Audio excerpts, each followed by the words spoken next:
And I am live. Hello, everyone, and welcome to another episode of Sincerely Agile with Mary. Now, if you're joining us for the first time or you're watching the replay for the first time, this is the show where we promote the lean agile mindset, where we learn, unlearn, and relearn. And of course, it's a place where we want to be awesome and wholesome together.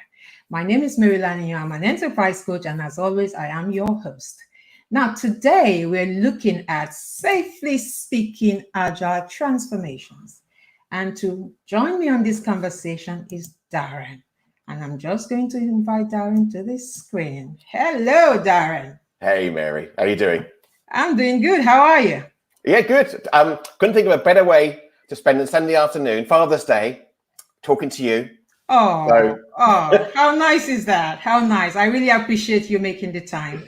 And given that it is Father's Day, how has the day been for you? It's been all right, actually. My kids are both grown up, both at university. So it's probably more of a family day with my wife than anything else. So, but we're still in difficult times, aren't we? It's still. I know. It's still not normal. Well, fully normal, but we are getting there. Getting there. Eventually, everything will probably sort of bounce back. We'll see. Yeah. It's great to have you on the show, Darren. I can't thank you enough for spending your Sunday evening with me. Now, I believe people are already joining us. We've got Tokwe from, where are you calling from? Let us know. I've got my daughter joined us already. If you're joining us, please let us know where you're joining us from. It's always nice to know where you're joining us from, and thank you for joining us. And I am just going to introduce my guest. He's calling from Nigeria. Wow. Nice to have you here. And Victoria, that's my daughter. She's calling from Kent, of course. she's always here. She's always here. So let me introduce my guest. I'm just going to read your bio, Darren. Oh, wow. Okay. Darren is a director at Radtac, a SAFE fellow and a SAFE program consultant trainer. Darren has a background in commercial management and retail banking, which culminated as a senior personal banking manager within the Guildford Group of branches.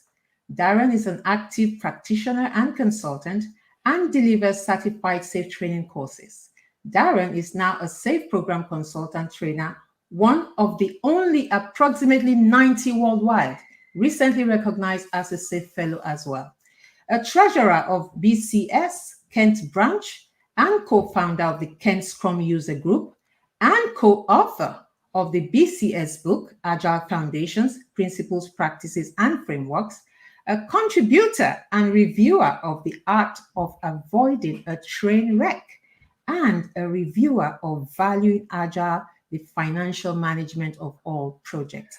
Now, Darren, that is an impressive, that is an impressive one. But more importantly, that was just all about work. So when you're not working in transformations, when you're not training SPCs, and when you're not lying down taking your signature pictures, which we haven't seen for a long time, by the way, what do you do? Yeah, it's a good question. I suppose I don't have a lot of time at the moment outside of work. I think we probably have to talk about the last 15 months or so. I think I haven't really got my work-life balance better. I've got it worse. I tend to start earlier and finish later. But I like to play golf when I can. Again, that was difficult over last year as well because golf courses closed down as well. I like to do fishing but I'm both those activities. I tend to be a bit of a fair weather fisherman and a fair weather golfer as well. So the other thing is we got a place down in Spain. I like to spend time down in Spain. It's my second home. Again, I haven't been able to do that for 15 months as well. So it's been interesting times. But yeah, golf, fishing, and sun. Generally. And I know you also play some, is it flute or something? Is it flute? It's a recorder. A recorder, okay. Yeah, I used to. I played the piano and I used to play the violin and the recorder as well at school. And then and one of the things we did, a few of us that are SPCs together decided to create. We call a lad band. A lean agile distributed band. So there was someone on ukulele, someone on double bass, me on recorder, and then we got a singer as well. So we recorded everything separately, and we found it was quite hard in terms of synchronizing, so that we played at the same speed. So having the same synchronization was important, and then a cadence, and then integrating all that work to create something together. So the early efforts weren't that great. They did get better as well. We're long overdue for another single as well. That's interesting.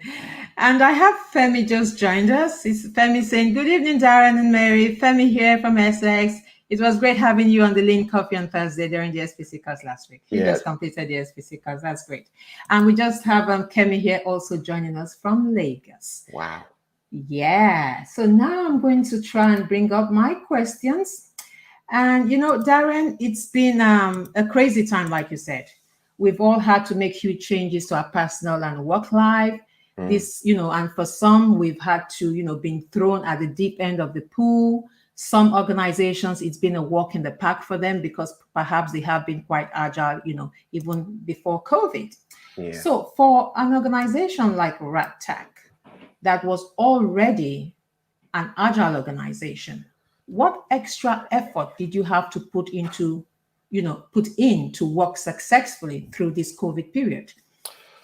So the world went to hell in a handcart back on 23rd of March last year, 16th for us, because we decided to work from home the week before as well. 75% of our consulting stopped overnight, partly because of the sectors we're working in. So we're doing a lot of work in travel, but partly because organizations had to make some savings as well. Overnight, we couldn't do in-person training because we were not permitted to deliver online.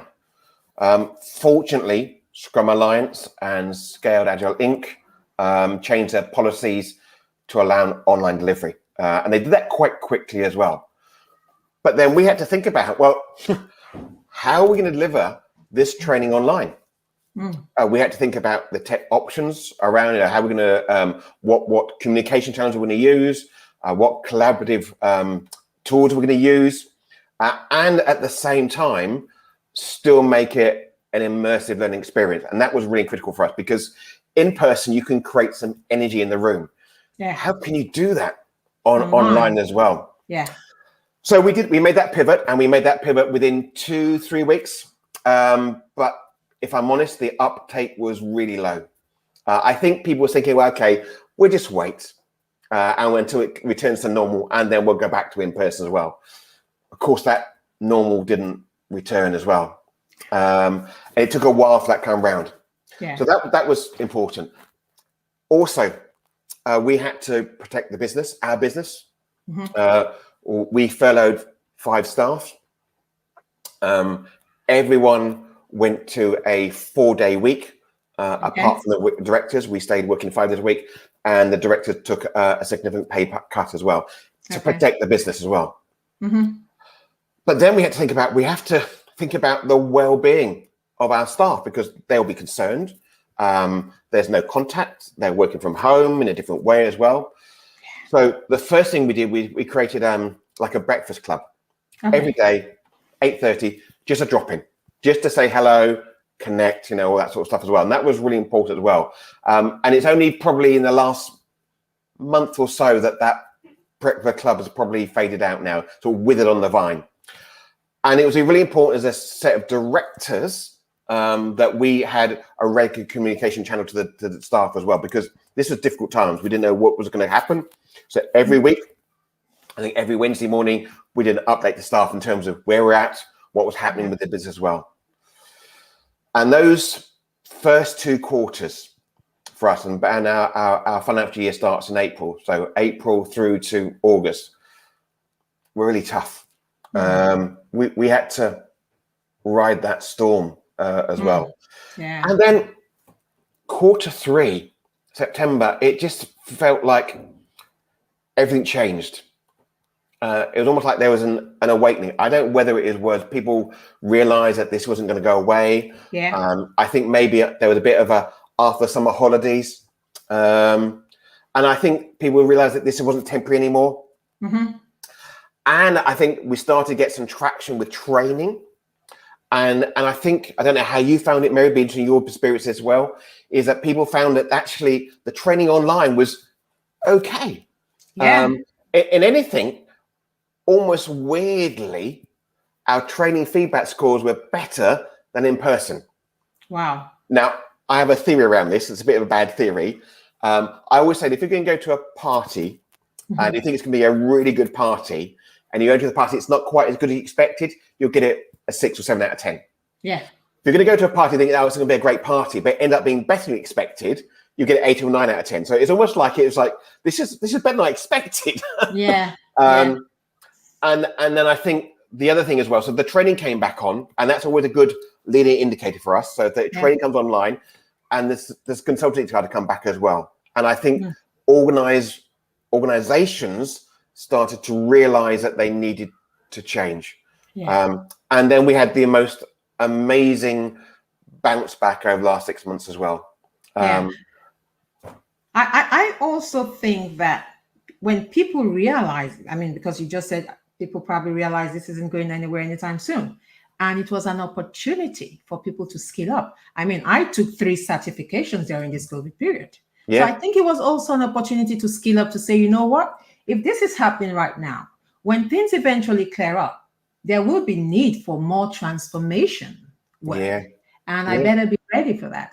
Do you think that was also the case? I think that as well. And I think also I think it's going to be an interesting dilemma between our people function and our finance function as well. Because all of a sudden, online training, the cost in terms of people attending, there's no travel, there's no accommodation, there's no expenses. We might get into the fact that actually, people could still do the odd meetings still as well. Yeah. So I think also there was a realizing actually this is a more cost-effective way to get training done. Yeah. We could be more flexible in terms of how we deliver it, because again, how do it have to be 2 days? We could do it over 3 shortened days, half days. Yeah. So again, it made more flexible well. So I think, there's, it'd be interesting to see how this pans out going forward. Absolutely. I still prefer the in-person training because of my nature. And that gives you the opportunity to take your signature pictures, right? And Pamela here is saying, I love online training. It has allowed me to get more training than I would have if it were in person. Absolutely. Yeah. I think we can all agree to that flexibility right here. Thank you very much for that, Darren. I have a next question for you. I've got a few questions for you, Darren. Now, however, before you answer that question, a quick background to that. Now, agility conversations are not so new anymore. Even looking at it from the time of the manifesto, that is already 20 years now. But it seems leaders are always waiting for a burning platform rather than being proactive. Now, with a boot camp in agility due to the pandemic, what is the transformation space looking like today? Yeah, I want to say actually I was part of the Agile Festival that celebrated the 20-year anniversary of the Agile Manifesto back in February as well. And I want to say that was an amazing community effort organized by Scott Leffenwell. Right. I want to give a shout out to Scott. Absolutely. Because, it's interesting because I joined Radtac 2012, so almost 10 years ago. And when I started, most of my engagements were at the team level. Okay. But in reality, this is quite a shallow wave. There was no support by middle management and certainly no awareness by leadership as well. So when there were these systemic or organized impediments, they couldn't solve them. So this sort of wave it did so much, but it was limited in terms of what it could achieve. Then probably around 2015, 2016, there was a bit more of awareness at the program level, at middle management, recognizing again, we're building probably bigger products and solutions that require more than one team. So we need some sort of scaling approach. So how do we do that? How do we coordinate all these teams? So I think where those middle management people started to come involved. However, over the last 18 months, that has changed. And I think the pandemic has accelerated that change because we now have that burning platform. Yeah. And I think all of a sudden there's a the greater awareness from leadership of the need to change and their responsibility to support that change. So I always talk about why we need to change. And there are two primary reasons to change. One that you talk about, the burning platform. The company is failing to complete, and the existing ways of working is inadequate to achieve a new solution in time. Everyone gets that one. We can't carry on the way we're working. No. Now, the next one I used to really struggle with. So proactive leadership.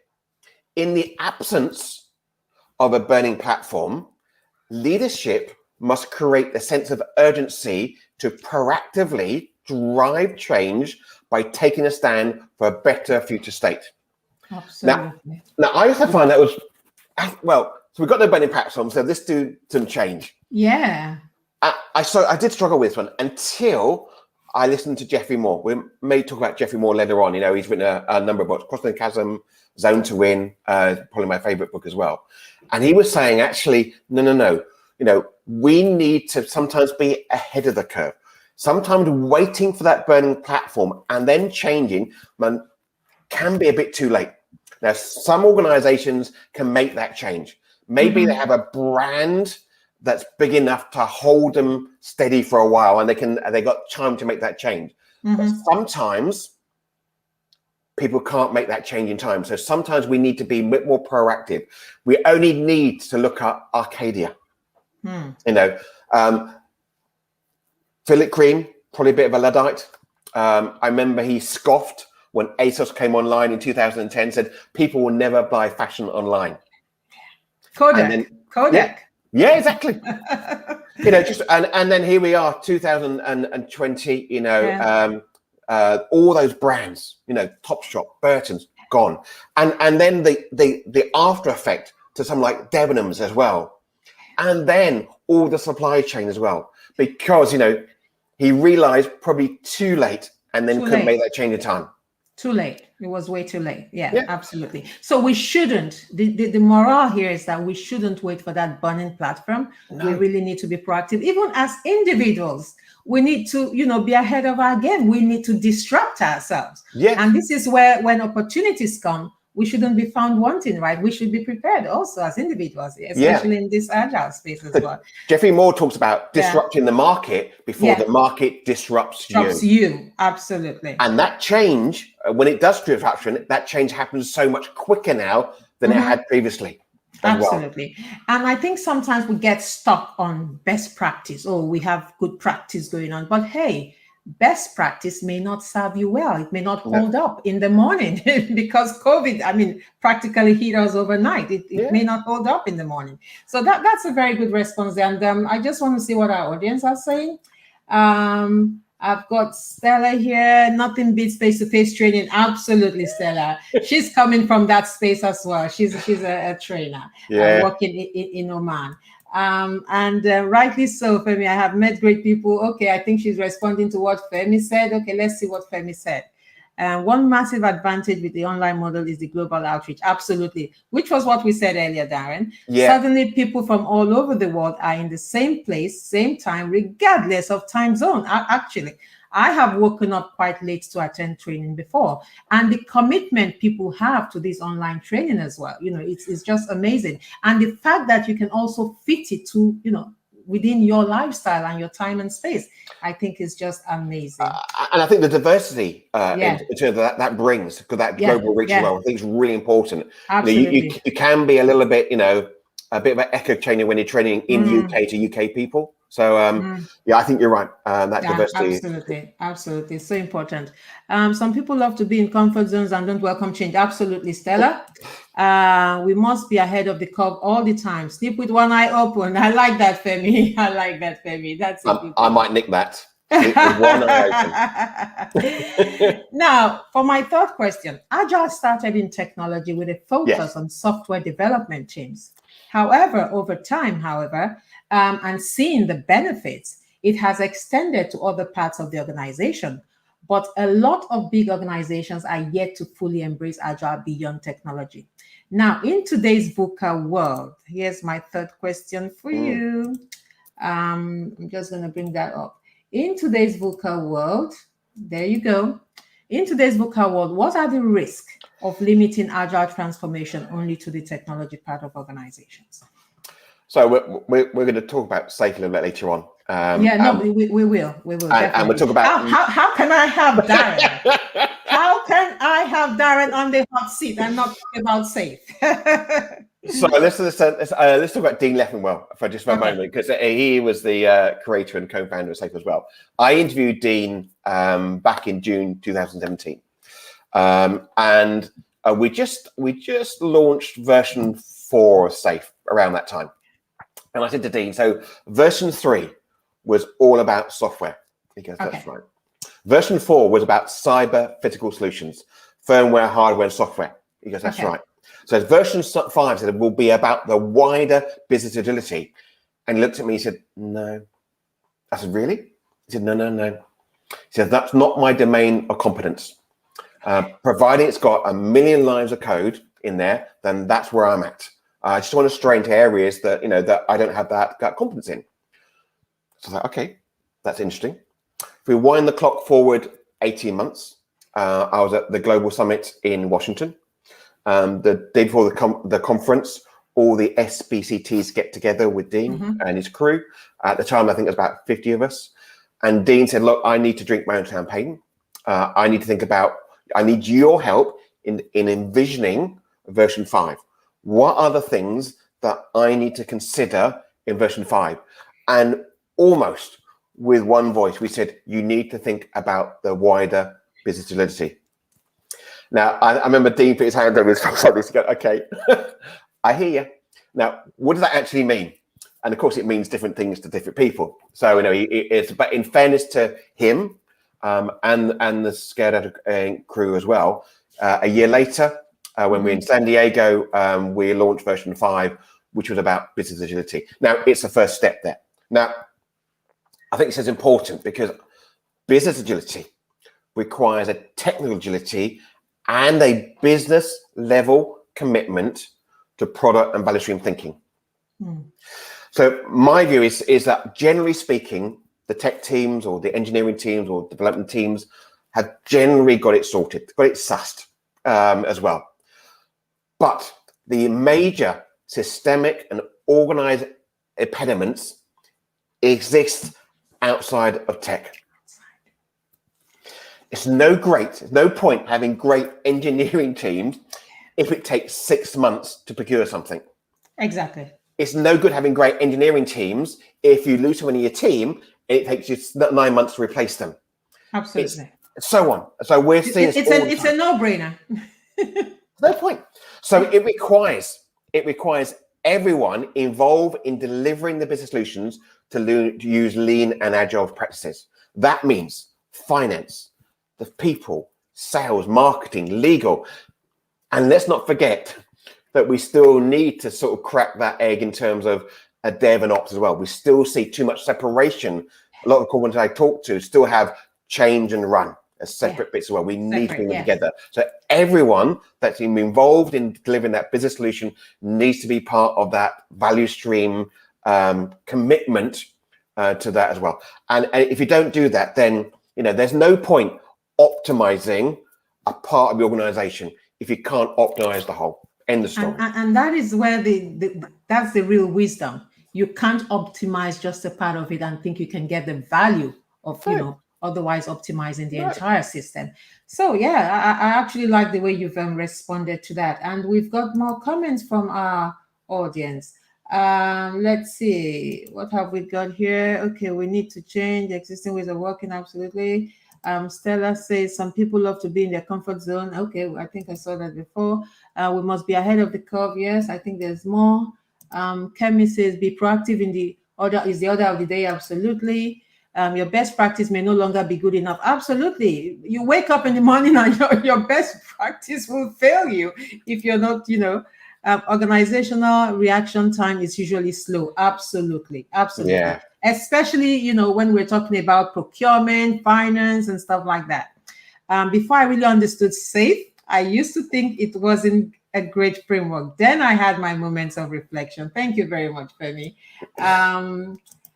There you go. The metaphor that is apt is that of a child who found themselves in a huge candy store and feels so excited they want to eat it all. So in other words, SAFE is huge. Yeah. And just to use the metaphor Femi's just said there, there's something for everyone perhaps in SAFE. You just have to understand it and know what you want, right? What do you have to say to Femi's comment there? Look, we have to be really careful here. It's a framework. Let's first of all, let's remember this. It's a framework, not a prescription. Yeah. And a framework, in terms of by its definition, is a supporting structure around which something can be built. Mm-hmm. So for me, you have to be really careful here. It is almost like a toolbox. Yeah. And if you're doing a job around the house, you have to use the right tools. If you're going into an organization, then you need to think about actually applying the right tools in that organization, because every organization is different. The context is different as well. If you try and apply SAFE in an algorithmic way, that won't work. You need to do it in a heuristic way. You need to do it with your brain switched on. So every time that I've implemented SAFE, I have done it slightly differently, because you have to understand the context we're doing in and the appetite and patience for change as well. And it's interesting you said that, because my next question was, as a consultant predominantly with expertise in SAFE, how are you able to take that agnostic position in your dealings with organizations? Okay, I think and this is so important, because as Agilists, we need to be framework agnostic. Yeah, look, my primary focus is not about this framework or that framework, this practice or that practice. My only concern is to make more organizations more effective. End of story, period.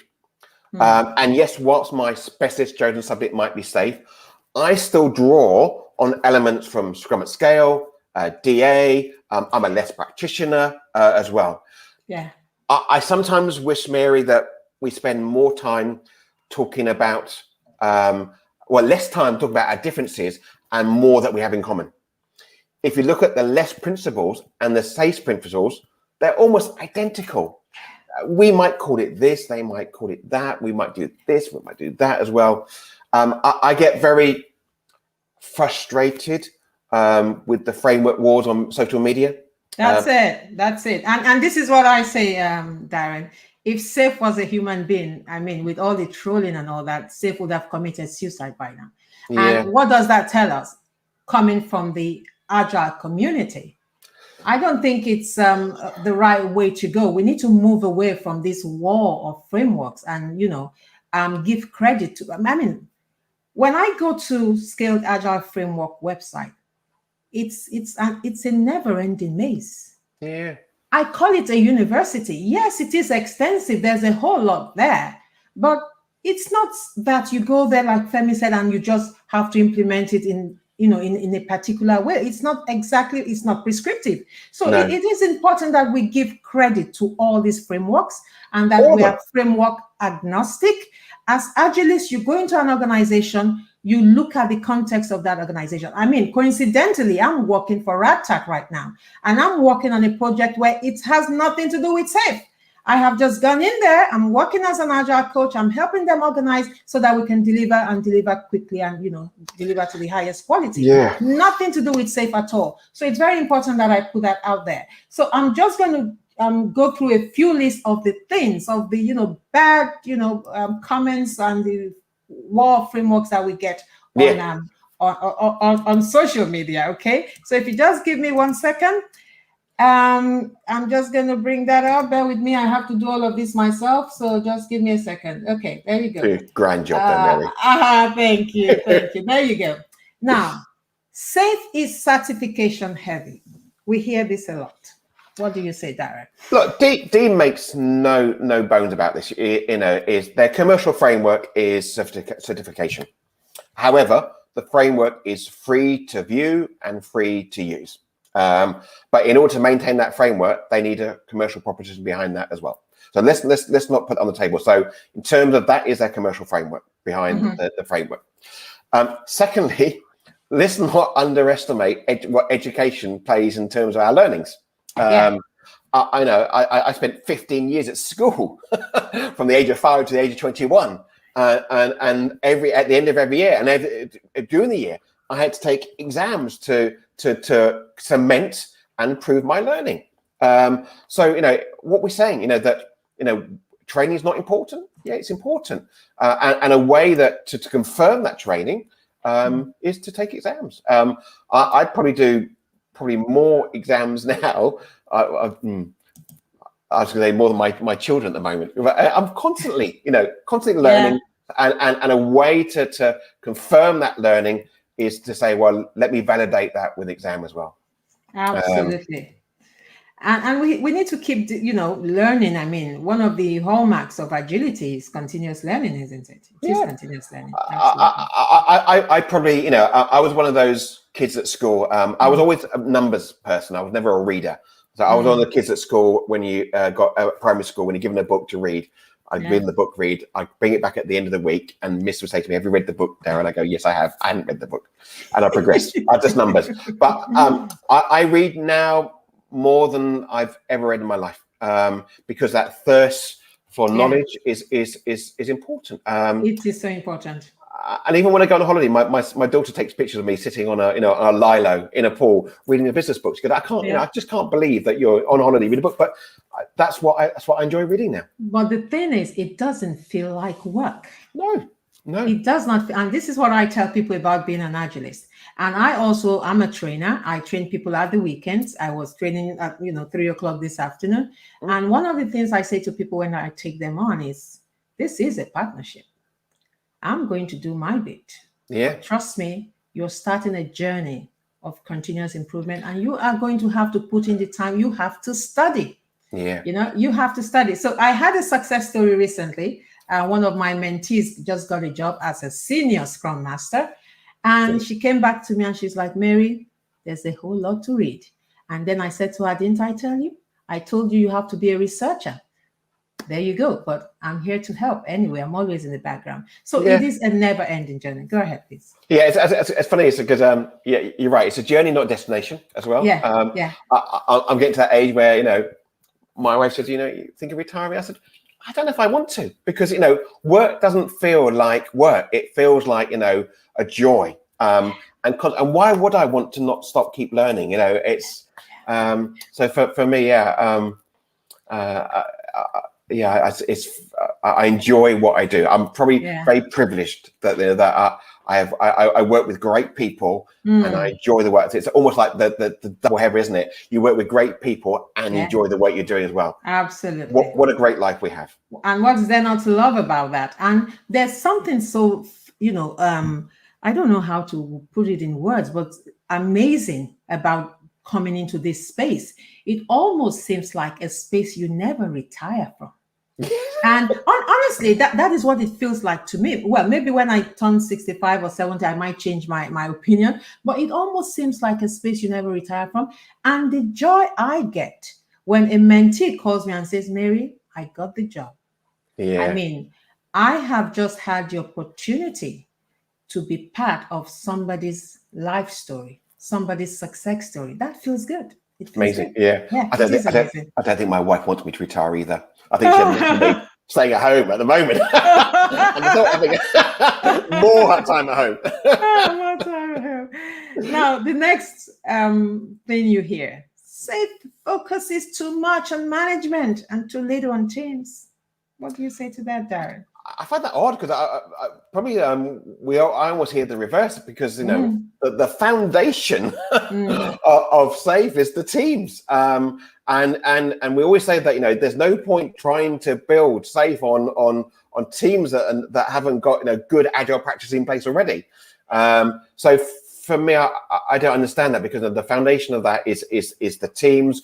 We concentrate a lot on the team stuff, even when we do the management training, we focus quite a bit at the team level. And the manager would say, well, I don't want to know. Yeah, but you do need to know about that bit as well. So I think when we look at the training, actually, there's probably not enough there in terms of what it means to you as a leader.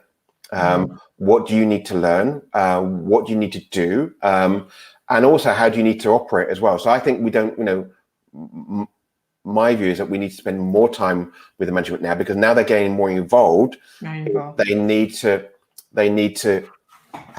drop the growth mindset, so they need to learn as well. They need to walk the talk, and they need to lead the change. And all of those things is new to them. So I think for me, we probably need to spend more time with leadership than we do at the moment.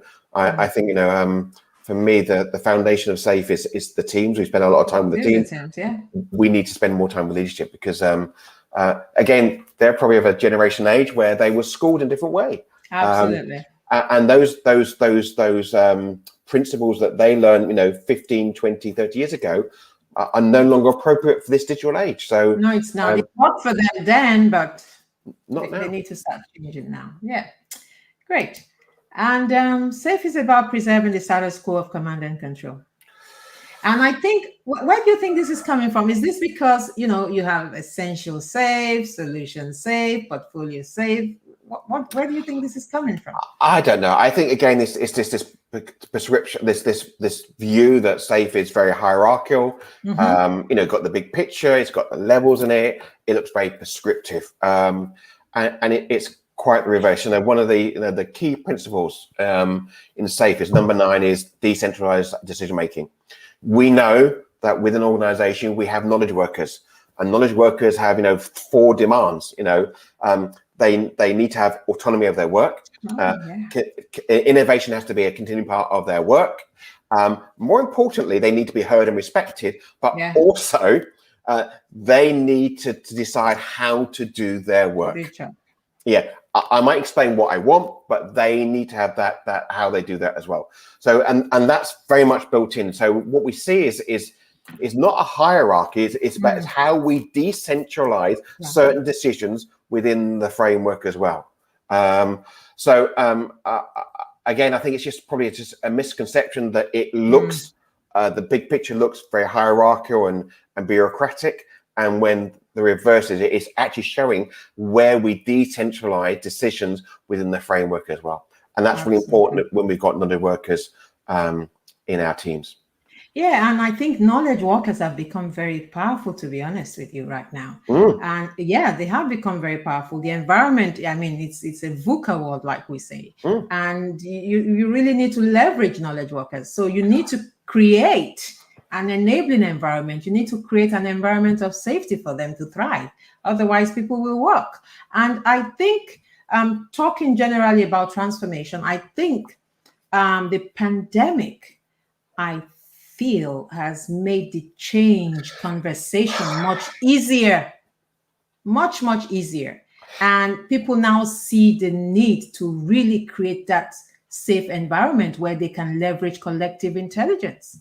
Yeah, you're right, actually, because again, it's a subtle change here as well, because, pre-pandemic, if someone wanted to work from home, they had to get permission to work from home. It's like, which is with madness, if you need to work from home, because, if you're working from home, you're not working from home, you're going to log on and then do something else.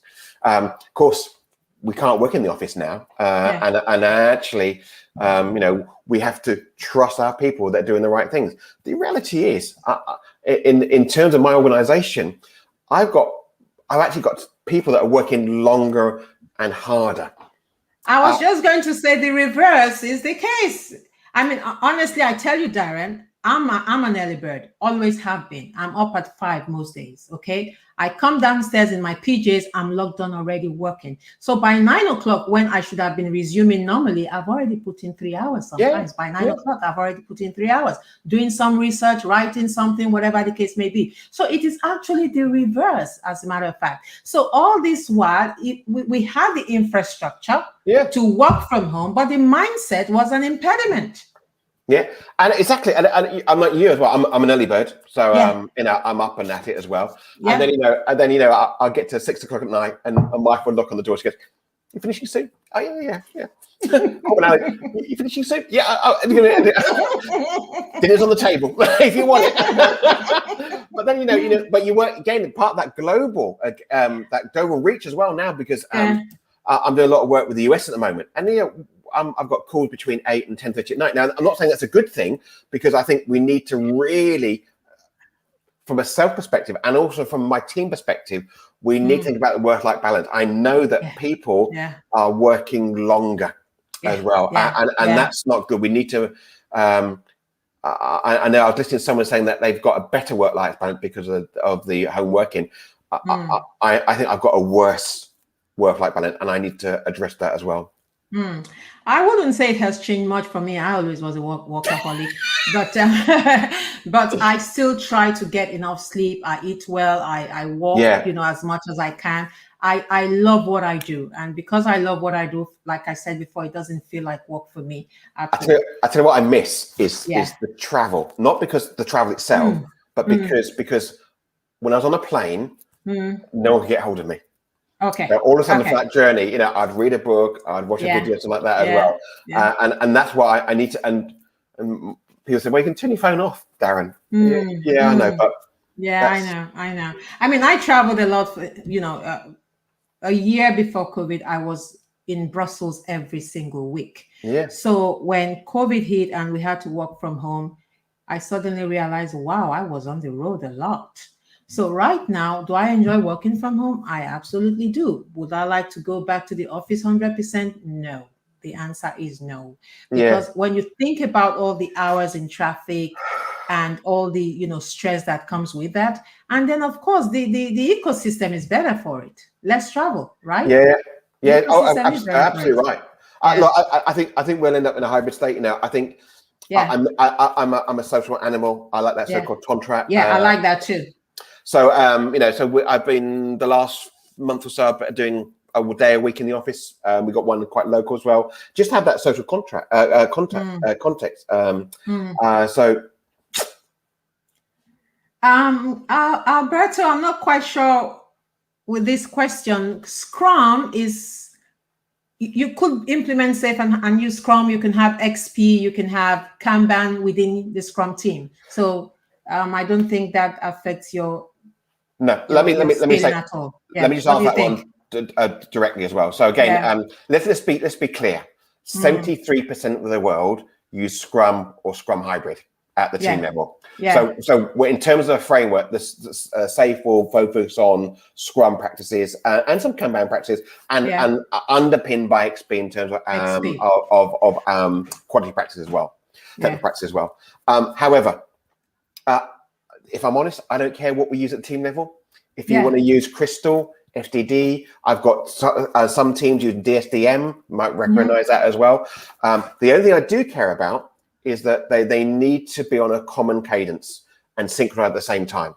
So I have got a mix of implementations over the years that haven't used Scrum or Kanban, used DSDM as well. But they are aligned around a common cadence as well. But the reason I think Safe focuses on Scrum and Kanban XP is because 73% of the world tend to use that anyway. Yeah, but it wouldn't matter what they use essentially. It wouldn't matter what they used. Okay, as long as they're on the same cadence. So because of this integration at intervals. Yeah. Okay. It was our mindset which was an impediment. Absolutely. It was the mindset. The infrastructure was always there. It wasn't our mindset which was an impediment. I totally agree with that, Stella. I totally agree. Yeah. So back to some more questions. We've talked about okay. Safe is rigid. There's little room for flexibility to adapt the framework to the specific needs of an organization. Wow. Okay, this is a good question. Really good question. So first of all, it's not. So again, I said already that it's a framework, not a prescription. Every time that I've implemented Safe, I've implemented it slightly differently because you have to apply it to the context and the appetite for change as well. That's the first thing as well. Secondly, Dean always says this. He said, if you implement Safe and you're doing exactly the same thing a year later, you're doing it wrong. You are. Because you're not inspecting and adapting and improving their ways of working. That's it. And the key thing as well, really, really important as well, the reason that Safe has evolved from version 1 back in 2011 to 5.1 now is not based on some people sitting in Boulder, Colorado going, here's a great idea for the framework. It's all based on people, practitioners, organizations feeding back into the framework saying, I tried this seems to work really, really well as well. And I want to give you a real example of this. I remember I was part of the Safe Leadership retreat. We met in 2015, and it was April, May time. About 50 was there as well. And Dean was going to road test version 4 with the view that he's going to launch it in September that year. And as he road tested it to us practitioners and organizations, we're going, yeah, that won't work. That's not right. No. And I remember Dean standing there and he said, right, went down like this and like that. And I put my arm around him and said, you're right, Dean. He goes, no, not really. You know, you think you've got a great framework, you've got a great update, and then you guys come along and criticize it and stuff like that. He said, I know. He said, I know that when I go to bed tonight and I wake up in the morning, this will be a better framework for that feedback. And rather than releasing it in September that year, he released it in February the following year to take on that feedback as well. So for me, you know, this framework evolves. It's constantly evolving, and it's evolving from practitioners and organizations saying, I've done this, I've done this, I've tried it in this way as well. So it's not rigid at all. It's inspecting evolving and adapting. And of course, there are different levels of safe. You've got essential safe, you've got solution safe, portfolio safe, and enterprise, the full safe. So I guess, like you said, it doesn't matter whether you're just using the essential safe. It's about inspecting and adapting and doing what works for you. But of course, there are some core practice that makes safe really work properly. And for example, you talked about the consistent cadence. That will be important, for example. Yeah. And I just wondered, the PI planning, how has that been online though? Just a quick digression here. Yeah, again, it's really interesting as well. I always, two things I've found is when I used to do PI planning in person, it was physically exhausting. Okay. Doing PI planning online is mentally exhausting. So I think there's a couple of things here, but when we used to do it in person, it was always a different conversation because we always want to try and do it together in one location. Yeah. And if that involved flights and accommodation and trying to do that as well, that was always quite a difficult ask because the transaction cost of PI planning was quite high. Or then you had to go, or maybe you had distributed, and then that had some additional nuances and things you had to consider as well to try and mitigate that dispersion as well. So again, having that conversation, can we do PI planning for 2 days? That transaction could be quite significant. Moving online, that transaction cost has almost gone away. Absolutely. So we're finding now that actually there's that discussion has gone away. And also when you're doing PI planning on a collaborative whiteboard, whatever you might use, Miro or Mural or whatever, or Lucid Sparks, whatever as well. It's from a business owner or a leadership perspective, it's easy to navigate that whiteboard than it is to maybe to walk around the room and see what's happening as well. It's easier to create a program board on a whiteboard than it is with Post-it notes and string and sellotape and stuff like that as well. Absolutely. So I'm finding that actually there's we found a rhythm with this now. And I think we're more comfortable with it. Again, I think there's a lot of nervousness about it, a bit like training, moving training online, moving PI planning online. I think we're there, but did you have to spread it over more than 2 days? Because I mean, that would have been too intensive, isn't it? Yeah, I think what we find is that we tend to do it over 3 shortened days rather than 2 intense days. Again, I think just that Zoom, and if you're using Zoom, whatever tool you're using, spending a whole day online on Zoom is difficult. So I think we're suggesting that it's maybe over 3 shortened days rather than 2 intense days as well. 2 intensive days. Another thing we hear is safe is managing the complexity they find on ground, sometimes adding to the complexity with extra roles, extra hierarchy, extra ceremonies. Okay. So you're on the hot seat, Darren. let's do this in reverse. Okay, so extra ceremonies. Okay, it's really important. There was one client I was working with, and they did a sort of empirical study in terms of the amount of meetings they had pre-safe and the amount of meetings they had post-safe. They saved during the course of a PI 500 hours in meetings.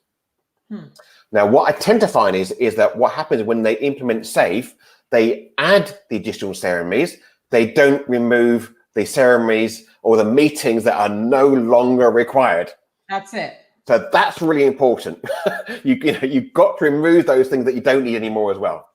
And you'll be surprised that a lot of organizations are really falling into that trap of just attending meetings without being intentional about their meetings. You will be shocked.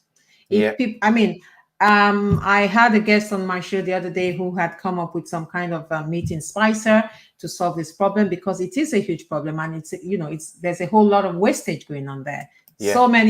So much money being lost due to unproductive meetings. Yeah, and then I was going to say the extra hierarchy as well. I mean, I think it's important as well. Again, look, I always say that the first rule of scaling is not to scale. But within SAFE we have a fractal model. So you think about it, in terms of the roles in SAFE, we've got a Scrum Master, product owner, and the teams.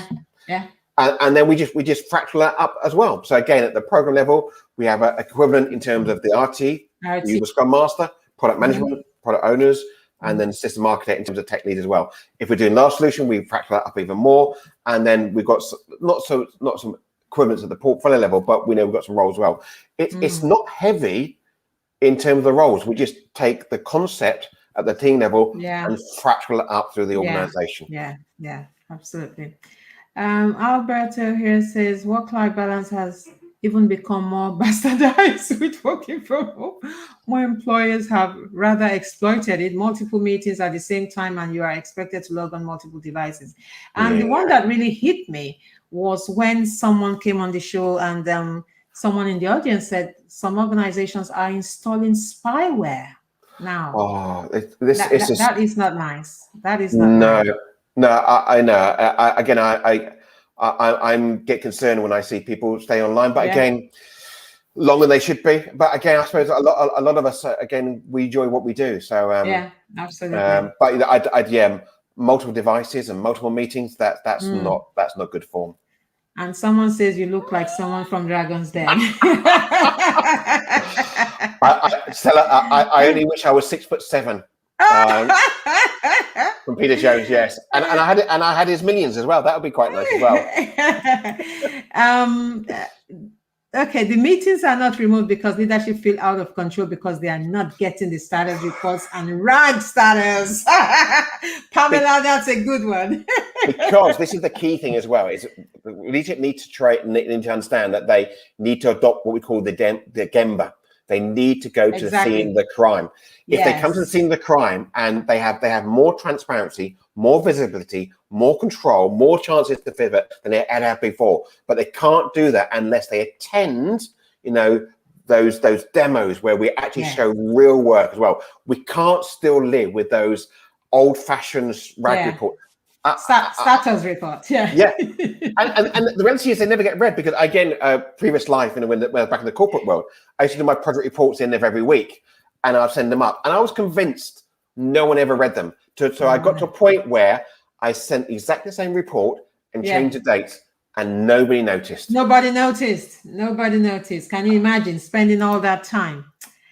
Okay, and last but not least, SAFE is only trying to find a place in the Agile world for managers. Now, we do read a lot about how in Agile transformations that the managers, the middle layer, they are, usually the impediment and stuff like that. And SAFE is just trying to find a place for them. Well, I don't totally agree with that, but what's your take on that? Yeah, again, interesting to understand sort of the context behind that as well. Yeah. I think we need to recognize that that we recommend that we operate in a dual operating system. So you'll still have the hierarchy. You'll have the structure because you need that for execution and stability and all those processes as well. So that hierarchy still exists. And SAFE doesn't talk to that hierarchy. Mm. Great is the second part, which is this complex adaptive network, this value network, where we create long-lived, persistent teams that are organized around the flow of value, around a product, a solution, or system. So within SAFE, the SAFE is your operating system for that value stream network. We don't talk too much to the hierarchy as well. So in terms of the SAFE operating system, we talked about those roles. It's a fractal model based on what we do at the team level as well. So I don't really understand the question, to be honest. Well, I did some research on what people talked about online, and this was one of the things I found, that SAFE is only trying to find a place in the Agile world for managers. And I think that is coming again from the point of view that people think managers feel threatened. Managers, of course, I mean, if you've been a manager for years and things are changing, we all get concerned when organizations are restructuring, and that is a valid, position to be in. But it's all about communicating the change. It's all about getting managers to understand what their new role is in the new organization. And if you ask me, if anything, I think they're actually more valuable in the new organization. I think you're right. Look, there's a FUD factor: fear, uncertainty, and doubt. They still need to feed their children and pay their mortgage. I get that as well. But actually, their skills and capabilities, that they've acquired over the last 15, 20 years. Again, I was that project manager, but those skills are still valuable. But they need to be applied in a different way. So let's not throw the baby out with the bathwater. Let's recognize that and embrace them in the new ways of working, and the new mindset needs to come with that as well. Absolutely, Darren. I can't thank you enough, Darren, for your time here with me today. Honestly, I cannot. Now, Darren is a director with Radtac, and Radtac was recently taken over by C Prime. Yes. Your picture has gone a little blurry. I don't know why, but we can still hear you very well. Now, C Prime took, Radtac over. How is that going? And, what does that mean for Radtac now? So even within the pandemic as well, we got acquired by C Prime, which again, that was interesting.